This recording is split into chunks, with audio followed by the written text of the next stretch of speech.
Patuakhali medical college হাসপাতালে বেড়েছে শিশু ও ডায়রিয়া রোগীর সংখ্যা। স্বাভাবিক সময়ের চেয়ে হাসপাতালে রোগী ভর্তি আছে প্রায় দ্বিগুণ, এর মধ্যে শিশুর সংখ্যা বেশি। এ বিষয়ে বিস্তারিত জানাতে পটুয়াখালী হাসপাতালে আছেন সহকর্মী মোহাম্মদ মনির হোসেন বাদল। সরাসরি যাচ্ছে তার কাছে। পটুয়াখালীতে হঠাৎ করেই বেড়ে চলেছে ডায়রিয়া এবং শিশু রোগীর সংখ্যা। পটুয়াখালী মেডিকেল কলেজে কিন্তু বর্তমান যে শিশু ওয়ার্ডটি রয়েছে, এই শিশু ওয়ার্ডের চিত্র যদি আমরা বলতে যাচ্ছি যে এখানে যে 40টা শিশু বেড রয়েছে, 40টা বেডের বিপরীতে কিন্তু এই শিশু ওয়ার্ডে চিকিৎসা নিচ্ছে বর্তমানে 64 জন চিকিৎসা নিচ্ছে শিশু। তবে এই একটি বেডে কিন্তু 2 জন শিশু চিকিৎসা নিয়েছে। এতে কিন্তু চিকিৎসা নিতে আসা শিশুরা কিন্তু এবং বেশি আক্রান্ত হচ্ছে অন্যান্য রোগে। কারণ একটি বেডে যখন 2 থেকে 3 জন শিশু চিকিৎসা নিচ্ছে, এদিকে মায়েরা রয়েছে।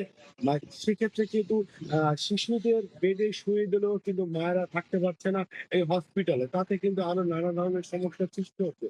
একই চিত্র কিন্তু পটুয়াখালী এই যে ডায়রিয়া ওয়ার্ড, এই পটুয়াখালী কিন্তু ডায়রিয়া ওয়ার্ডে কিন্তু বর্তমানে যে 20টি ওয়ার্ড রয়েছে, এই 20টি বেডের বিপরীতে কিন্তু পটুয়াখালী মেডিকেল কলেজ হসপিটালে কিন্তু 36 জন ডায়রিয়া রোগী আক্রান্ত হয়ে ভর্তি হচ্ছে। তবে এ বিষয়ে যে শিশু যে বিশেষজ্ঞরা রয়েছে, শিশু বিশেষজ্ঞদের সাথে কথা বলেছি।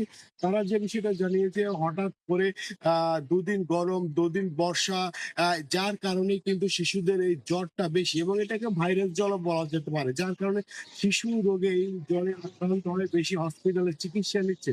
যদিও এখানে শিশুরা বেশিরভাগই যারা শিশু রয়েছে তারা এই পটুয়াখালী যে জেলার বিভিন্ন উপজেলা থেকে এখানে চিকিৎসা নিতে আসছে। যদিও যে ডায়রিয়া ওয়ার্ড রয়েছে, এই যে ডায়রিয়া ওয়ার্ডে যে বর্তমানে যে যারা চিকিৎসা নিচ্ছে এরা কিন্তু অতিরিক্ত গরমের কারণে কিন্তু বিভিন্ন ডায়রিয়া আক্রান্ত হয়ে কিন্তু এখানে চিকিৎসা নিচ্ছে। তবে বেশি অনেক রোগী কিন্তু মেঝেতেও চিকিৎসা নিচ্ছে, কারণ বেড সংকলনের কারণে কিন্তু তাদের মেঝেতে চিকিৎসা নিতে হচ্ছে। তবে এ বিষয়ে আমি পটুয়াখালী মেডিকেল কলেজের যে তত্ত্বাবধায়ক রয়েছে দিলরুবা ইয়াসমিন লিজা, আমি তার সাথে কথা বলেছি। তিনি সর্বশেষ যে বিষয়টা জানিয়েছে যে তাদের হঠাৎ করে ডায়রিয়া এবং শিশু রোগীর আক্রান্ত হওয়া রোগীর সংখ্যা বেড়ে যাওয়ায় তারা হিমশিম খাচ্ছে কিছুটা চিকিৎসা দিতে।